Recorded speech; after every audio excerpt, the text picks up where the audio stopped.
De volta aí ao terceiro bloco. Eu falei para você preparar a caneta e, ao mesmo tempo, a resposta. Se você colocou a alternativa B, ou seja, a restrição das horas de sono pode ampliar a saúde física e mental, desculpa, possibilitando mais horas de trabalho e dinheiro.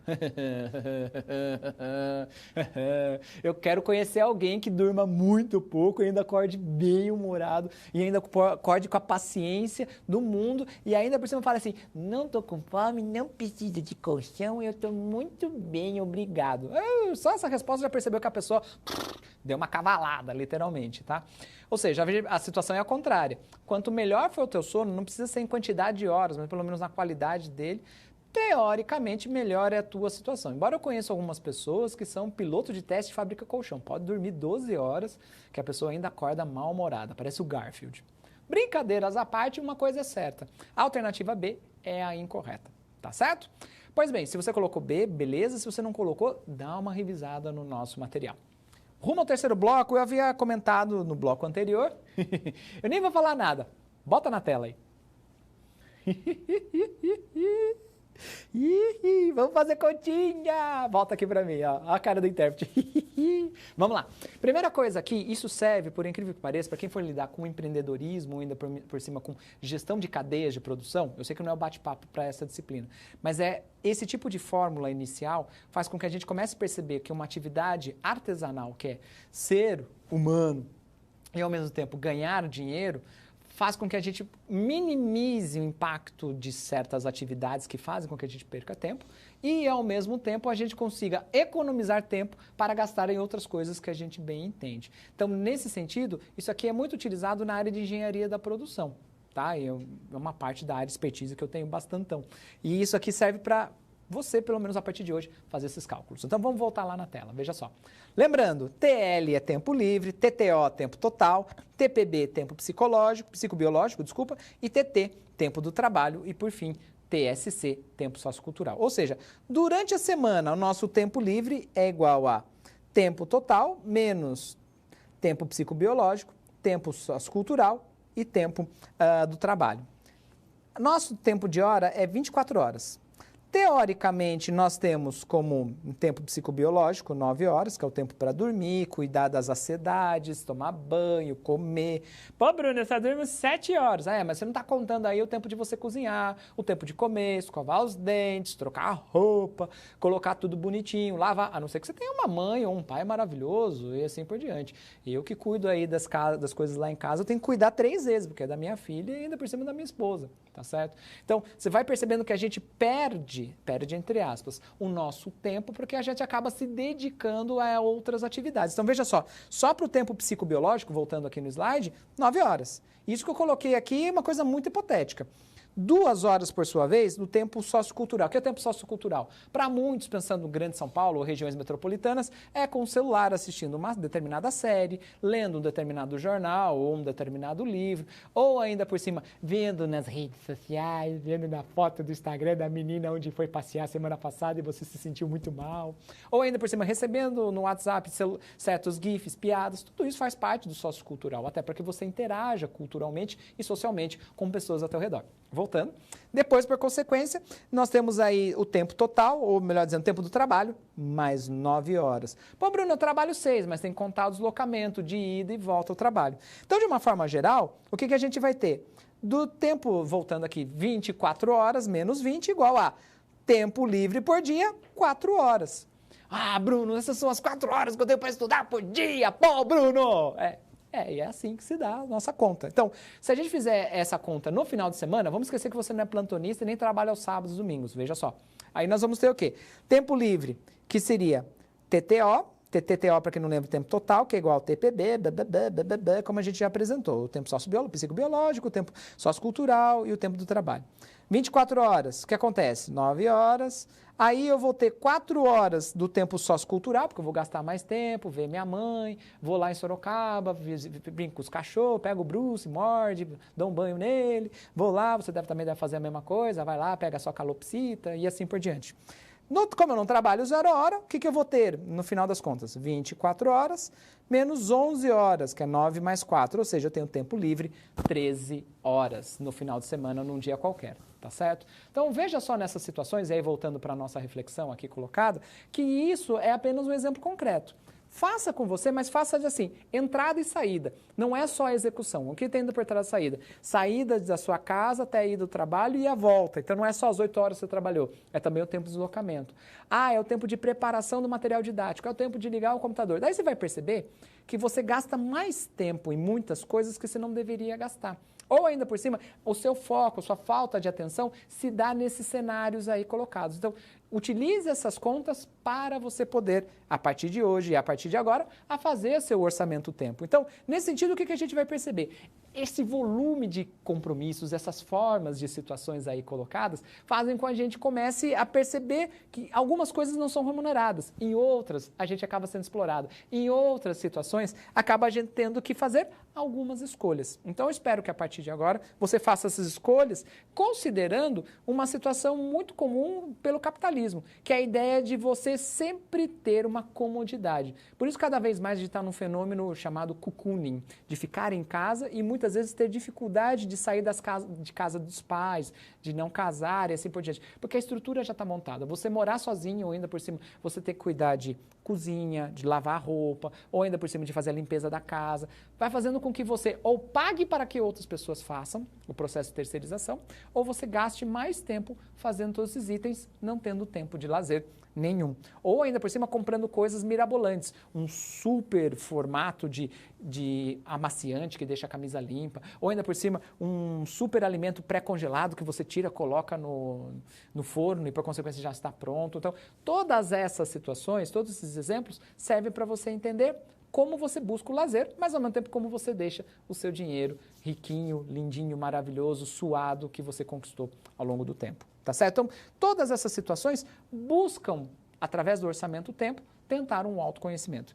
E a partir daí, eu quis trazer o seguinte, eu havia comentado no primeiro bloco que lazer é um grande guarda-chuva. Então eu trouxe um conjunto de autores para que você possa pelo menos entender o que é lazer. Vamos conhecer cada um deles? Veja só. Requicha vai dizer que lazer é uma ocupação não obrigatória, de livre escolha e, em especial, que trazem valores que propiciam condições de recuperação e desenvolvimento pessoal e social. Marcelino, por sua vez, e é muito utilizado nos estudos do lazer no Brasil, tá? Lazer é uma atividade desinteressada, libertatória e sem fins lucrativos. É a ideia de eliminação de barreiras sociais. Então, por exemplo, o famoso jogar bola na rua era um bom exemplo das ideias de Marcelino. Já Camargo vai dizer que as atividades de lazer também vão ser desinteressadas e tentam trazer algum prazer. E, no geral, ela pode estar entre praticar, assistir e estudar. Tá certo? Então, essas são as definições desses 3 autores. E eu gostaria a partir dessas 3 situações de praticar, assistir e estudar. Seja uma atividade esportiva, seja uma atividade cultural, a gente vai perceber que cada uma delas pode trazer algumas situações como essas que você vê na tela. A primeira dela é atividades físicas, que pode ser formal ou informal, em espaços sociais, em praças, clubes, ou muitas vezes até em casa. Tá certo? Principalmente pessoas que gostam de utilizar bicicleta ergométrica, aqueles pezinhos colocados com Nescau, pote de Nescau e cimento dentro, fazendo seu pezinho lá, uma maçaranduba fortinho, legal e assim por diante. Ou ainda por cima fazer outras atividades manuais, como handcraft, costura, ou até mesmo você trabalhar com a edição no computador, de fazer GIFs, memes e assim por diante. O que importa é você explorar tanto manualmente do ponto de vista tátil, do ponto de vista físico, como do ponto de vista digital. E, por fim, atividades artísticas, voltando ali nos exemplos, quando você busca simplesmente ter contato com a cultura e com os preceitos humanos, pensando de uma forma criadora, tá? Além disso, a gente pode pensar que também temos outras atividades intelectuais que buscam, pelo menos, conhecimento, esse tripé, informação e aprendizagem. Então, no geral, o sistema S, SENAC, SESI, SEST, SENAR, SENAI, eles buscam fazer esse tripé. Tentar formar tecnicamente pessoas para atuar em diferentes segmentos do conhecimento e da economia e, ao mesmo tempo, nesses espaços, que as pessoas possam ter entretenimento e tentar compreender como conviver em comunidade. Além disso, a gente fazer outros elementos e outras atividades, como, veja só, passear com os filhos, visitar amigos e parentes, frequentar associações e assim por diante. Todas essas situações estão ligadas nesse tripé de praticar, assistir e estudar. O que busca, pelo menos principalmente, é uma alteração de rotina aí colocada. Então, em suma, o que a gente vai perceber? O lazer acaba sendo algo inerente ao ser humano. Só que, com o tempo, o lazer acabou se tornando um direito, uma obrigatoriedade das estruturas estatais, das estruturas governamentais, na tentativa de propiciar melhor qualidade de vida ao indivíduo. Esse termo, essa expressão que muitos políticos utilizam de buscar a qualidade de vida do povo, ela só é utilizada por causa dos dispositivos que foram criados a partir da década de 50, década de 60, como a gente vai ver agora. Veja só. Aí a gente vai perceber, a partir das declarações da Associação da reunião das Nações Unidas, em 1948, a partir da Declaração Universal dos Direitos Humanos, em que toda pessoa tem direito a repouso, lazer, inclusive a limitação razoável das horas de trabalho e férias periódicas remuneradas. Eu sei que você vai ter um chato tipo, eu gostaria de ter férias sempre, porque é assim que me atende. Ok, não tem nenhum problema. Mas você vai perceber que terminologicamente a expressão ela é muito genérica e ampla. Para cada país, para cada situação econômica, aí nós vamos ter o quê? Nós vamos ter os dispositivos para o gozo e por consequência, a fruição dessas férias. Aí, como eu disse, entre as décadas de 50 e 60, começa a se aplicar em âmbito legal todos os cenários aí colocados, como, veja só, a Carta Internacional de Educação Física e Esportes, em que busca e reconhece o direito à prática esportiva em 1978. Todos esses itens dispositivos fazem com que muitas práticas profissionais comecem a ganhar corpo, comecem a se estabilizar e começam, obviamente, a serem estipuladas como dispositivos legais. Um bom exemplo de criação é a ginástica laboral. Começa a partir desse dispositivo legal aqui, em busca de um bem-estar ou ainda por cima, por mais simples que seja lá, fazer assim, vamos lá, todo mundo no escritório, puxando um braço, puxando o outro. É de autoconhecimento e perceber se determinadas partes do corpo, ou ainda por cima, o bem-estar físico e psíquico estejam no seu devido lugar, tá certo? Outros exemplos de marcos regulatórios, veja só. Em 1984, com a eliminação de todas as formas de discriminação contra a mulher, tá? Embora foi de 79, a ratificação, ou seja, a autorização no Brasil em 84. Convenção sobre os Direitos da Criança em 1989 e, além disso, outros processos sindicalistas através da tentativa de dar e propiciar o direito ao lazer e, principalmente, fazer com que as pessoas possam, morando em cidades, trabalhando em fábricas ou em outros espaços, mobilizar lutas para que busquem, pelo menos, a melhor qualidade de vida, como exemplifiquei agora há pouco. É interessante notar que muitas indústrias, embora a gente tenha um processo relativamente de declínio da indústria no território brasileiro, por motivos históricos que você pode pesquisar aí, da precarização, da atividade econômica e da baratização de produtos manufaturados, a gente vai notar que, queira ou não, esse processo de reivindicação da qualidade de vida se começou com os sindicatos e com as indústrias, na tentativa de ratificar aqueles dispositivos de lei que apresentei agora há pouco. E que, com o tempo, como isso vem sido tomado, bem ou mal, por muitas políticas públicas, desde criação de espaços para idosos fazerem atividades físicas, ou ainda por cima, propiciar certos eventos em determinados locais com esses aparelhos que são utilizados, como são as quadras, os clubes e assim por diante, ou ainda por cima estimular certas práticas esportivas, como andar de bicicleta, caminhar pela cidade, por meio desses instrumentos de ciclofaixas que a gente vê atualmente. Todos esses elementos são formas de tentar desenvolver e incluir e, por consequência, desenvolver habilidades em diferentes públicos, como jovens, adultos, mas tem um público que às vezes merece ser destacado, que seria os idosos. Os idosos eles acabam sendo muitas vezes deixados de lado porque eles não são instrumentos de consumo na nossa sociedade. E eu falo instrumento de consumo num tom maldoso mesmo. Aí, para isso, a gente precisa pensar um pouco sobre os preceitos que Acosta e Pacheco colocam, como você vê na tela agora. A gente vai notar que as cidades, no geral, em especial as latino-americanas, elas não estão preparadas para atender o público idoso. Como eu exemplifiquei agora há pouco, aqui no nosso comentário, nós vamos perceber que há o surgimento de certos espaços para idosos, porque são dispositivos obrigatórios de lei. Porque senão nem muitas prefeituras, nem muitas secretarias de desenvolvimento social, essa terminologia que alguns políticos acabam utilizando só para colocar determinados cargos, não são levados a sério. Mas por ser dispositivo obrigatório de lei, acabam tendo que criar essas praças, atividades de acompanhamento. Aqui no estado de São Paulo nós temos os jogos regionais e jogos abertos do idoso, os JORES da vida, tá? ou seja, espaços que buscam para que o idoso possa se entreter.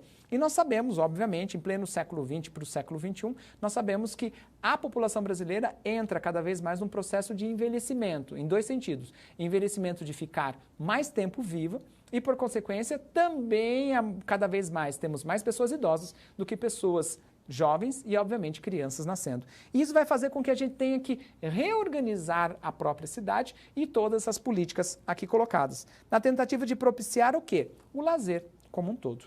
E a partir disso, para a gente fechar esse terceiro bloco, deixo a seguinte pergunta, como está aí no slide. Veja só.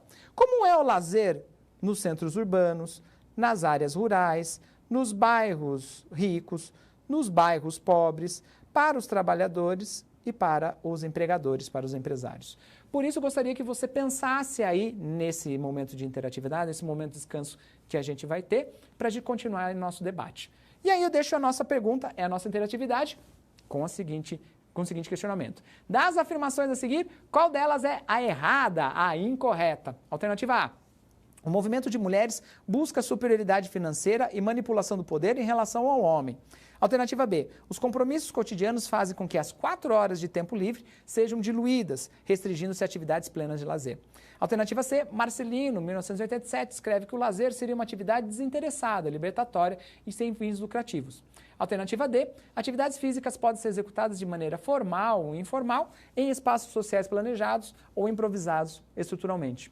E a alternativa E, para finalizar, em 1959, promulgam-se os direitos da criança. 5 alternativas, uma é errada. Tempo rápido para você, que já a gente volta com o debate sobre o lazer e com a resposta. Vamos lá?